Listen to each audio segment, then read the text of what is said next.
మనమందరం డబ్బు కోసం పరిగెడుతున్నాం. కానీ ఒక ప్రశ్న అడిగారా? డబ్బు వచ్చిన తర్వాత కూడా మనసుకి ప్రశాంతత ఎందుకు రావడం లేదు? దీనికి సమాధానం మనం వీడియో చివరిలో తెలుసుకుందాం. ఆచార్య పితరః పుత్రా తథైవ చ పితామహాః మాతులా శ్వశురాః పౌత్రా శ్యాలా సంబంధినస్తథా ఏతాన్నహంతుమిచ్ఛామి జ్ఞతోపి మధుసూదన అపి త్రైలోక్యరాజ్యస్య హేతో కిం ను మహీకృతే. ఇక్కడ అర్జునుడు కృష్ణుడితో ఇలా చెబుతున్నాడు.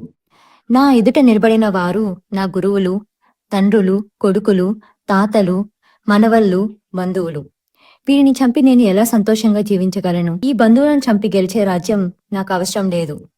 3 లోకాల రాజ్యం ఇచ్చినా కూడా నేను ఎవరినీ చంపను. లోతైన భావం ఏమిటంటే, సంపద, అధికారం, విజయాలు అన్నీ ఉన్నా మనసుకు శాంతి లేకపోతే వాటికి విలువ ఉండదు. వీడియో మొదట్లో అడిగిన ప్రశ్నకి సమాధానం ఇప్పుడు తెలుసుకుందాం. ఎందుకంటే మన దగ్గర 1 లక్షం ఉంటే 10 లక్షలు కావాలి అనిపిస్తుంది.